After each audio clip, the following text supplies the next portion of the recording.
membantah secara khusus, tapi ini alat torik. Alat torik itu apa? Ya jalan aja gitu ya. Pertama, kita sampaikan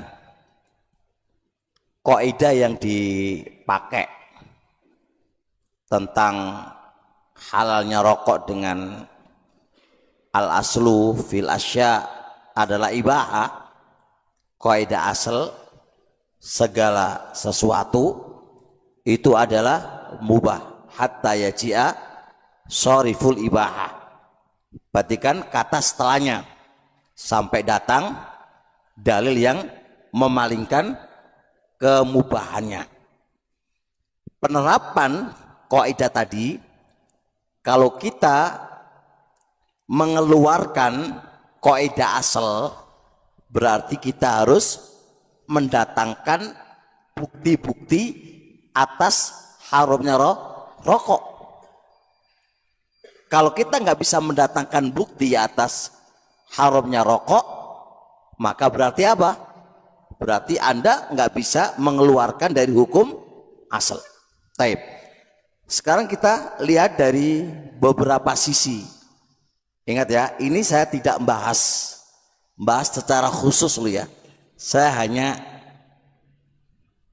lewat perjalanan gitu, lewat di jalan terus ngomong masalah ini. Beda kasusnya kalau dipersiapkan gitu ya. Pertama, kita keluarkan dari kaidah asal karena satu, rokok membahayakan. Kata bahaya bisa ditinjau saat itu atau akan datang. Bukti bahwasanya rokok adalah membahayakan adalah ahli kedokteran yang mengatakan itu. Yang kedua, al-ibroh di dalam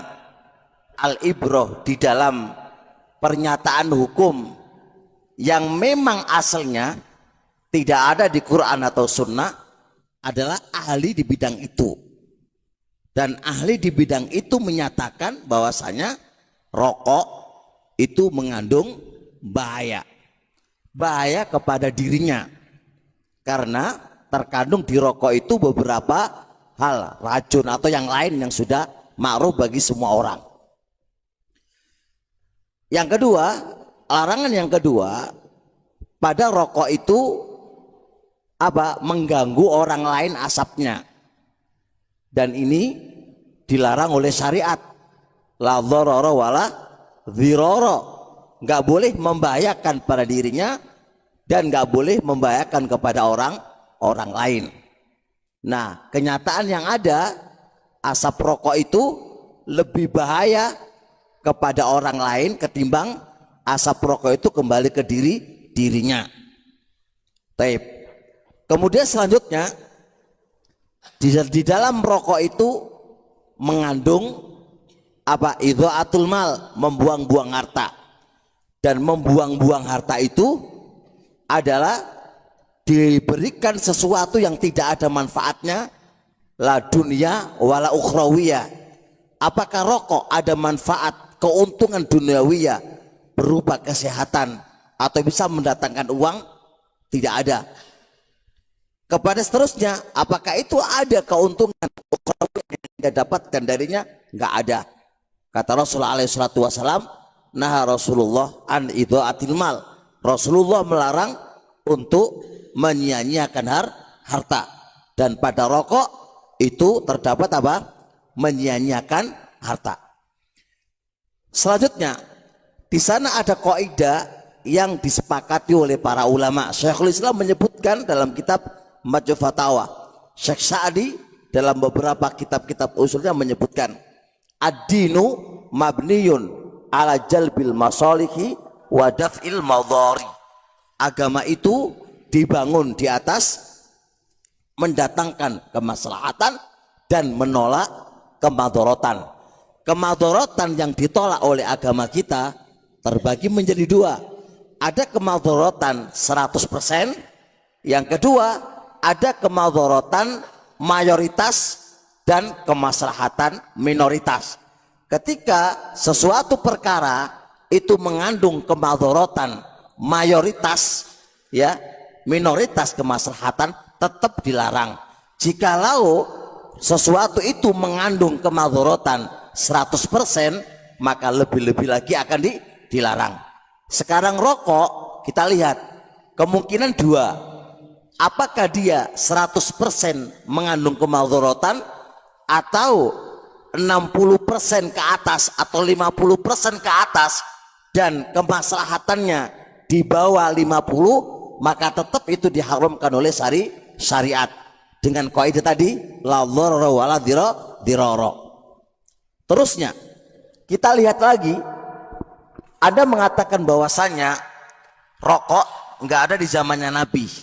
Oke, rokok memang tidak ada di zamannya Nabi, tapi perhatikan berapa banyak Nabi alaihi salatu wasalam mengharamkan suatu hukum dikarenakan di situ mengandung madharat. Khomer Allah haramkan karena apa? Mengandung madharat. Apa madharatnya khomer? Menghilangkan, merusak akal. Karena Allah Subhanahu wa taala mengharamkan khomer bukan sekedar khomernya, karena khomer itu mengandung madharat. Perhatikan, mengandung madharat. Kenapa Allah Subhanahu wa taala mengharamkan riba? Karena riba mengandung apa? Madharat. Apa? Menyekik orang yang berhutang. Madharat. Kan masih banyak lagi syariat-syariat mengharamkan dikarenakan madharat, madharat. Tapi logika paling mudah. Sekarang logika nih. Rokok yang sudah dikenal mendatangkan madharat, kalau andai kata ada di zaman Nabi, ini kan kita mengandai ada di zaman Nabi, dan di zaman Nabi itu ada 3 model, Nabi dan para sahabatnya, yang ketiga orang-orang munafikun, yang ketiga bangsanya Abu Jahal dan yang lainnya. Kira-kira dari 3 orang ini yang menghisap rokok siapa? Nabi dan para sahabatnya, ataukah orang-orang munafikun dan Abu Jahal dan yang berasumsi antum sekarang kalau rokok itu ada di zaman Nabi, padahal rokok itu ada madharatnya, sudah sepakati itu, hatta ustadz yang merokok pun meyakini itu ada madharatnya. Kalau rokok itu ada di zaman Nabi alaihi salatu wassalam, sedangkan di zaman Nabi itu ada Nabi dan para sahabatnya, ada munafik dan sekelompoknya, ada Abu Jahal, Abu Lahab, orang-orang kafir dan yang semisalnya. Kira-kira yang terbayang di benak kamu, yang rokokan siapa? Abu Jahal atau Nabi? Abu Jahal dan bala tentaranya. Karena apa? Begitulah Abu Jahal dan bala tentaranya kan. Dia nggak memikirkan apakah itu maslahat atau tidak. Kalau Nabi dan para sahabatnya selalu akan berpikir iki ono manfaat ya opo ono madharate, kan gitu kan. Selama itu bermadharat, gak bakal Nabi dan para sahabatnya itu menghisapnya dan meminumnya. Itu begitu ya kawan. Dong ngobora ya, jelas dong ngobora. Sekarang yang kedua, pelajaran penting. Wahai seorang ustadz yang ngisap rokok itu, kira-kira di Indonesia ini sekarang Anda nggak usah bicara hukum asal adalah ibaha. Kita bicara kira-kira pelaku rokok yang ada di Indonesia ini, siapakah mereka? Orang yang terbaik, yang menitik jalannya salaf, atau orang yang paling terjelek, yang tidak menitik jalannya salaf? Yang kedua, Anda berdalil dengan ucapan Syaukani rahimahullah ta'ala. Syaukani mengatakan bahwasanya qad itu adalah boleh dan hukum asal adalah ibahah. Kalau kita mau merujuk kepada ucapan Syaukani rahimahullah ta'ala, ketika beliau mengatakan qad itu adalah ibahah, karena kaidah asal al aslu fil asal ibahah, belum mendatangkan kata setelahnya kecuali sesuatu yang yadhurru memadharatkan ajilan atau ajilan. Perhatikan kata setelahnya, kecuali sesuatu yang itu mendatangkan madharat baik saat itu atau akan datang. Oke, kaidah Syaukani jelas. Cuma walaupun penerapan beliau itu adalah ijtihad beliau, tapi ada kata yang harus kita terapkan di sini. Anda jangan berdalil ucapan Syaukani lalu berhenti di situ. Perhatikan kata setelahnya. Syaukani juga mengatakan kecuali sesuatu itu mengandung madharat baik saat itu madharatnya atau akan datang. Terapkan kepada rokok. Apakah rokok tidak mengandung madharat baik saat atau akan datang? Jawabannya iya. Anda nggak usah tertipu di prakteknya Syaukani, tapi perhatikan kaidah yang dibawakan oleh Syaukani. Anda jangan tertipu di prakteknya Syaukani. Ada Syaukani mujtahid, dan orang yang beristihad qad akhta'a, bisa salah, dan Syekhuna Mubil membantah Syaukani terkait dengan qad itu. Wa istihad Syaukani dibantah oleh para ulama. Jadi kita nggak boleh ngikuti ijtihadnya ulama yang salah sebagai pelindung atas ijtihad kita, atas perbuatan kita. Nggak boleh dong. Seorang muslim itu adalah mengambil pendapat yang hak, yuafiqul hak, mencocoki kebenaran, mencocoki dalil. Dan lihat ucapan Syaukani tidak mendukung pada rokok, karena beliau di kata setelahnya itu yang harus perhatikan juga, kecuali sesuatu yang mengandung madharat saat itu dan akan datang, dan rokok terapkan di situ. Bisa dipahami? Teman-teman semuanya, jangan mengambil keringanannya para ulama. Maka Imam Ahmad mengatakan man tatabba'a rukhsal ulama'i faqad tazandaqa. Siapa saja orangnya yang mencari keringanan-keringanan ulama, ujung-ujungnya pasti akan menjadi zindiq. Tapi seorang muslim bukan mencari keringanannya, tapi mencari kebenaran, apa yang mencocoki hak. Yang kedua, jangan Anda mengikuti hawa nafsu Anda lalu mencari dalil untuk menguatkan nafsu kita.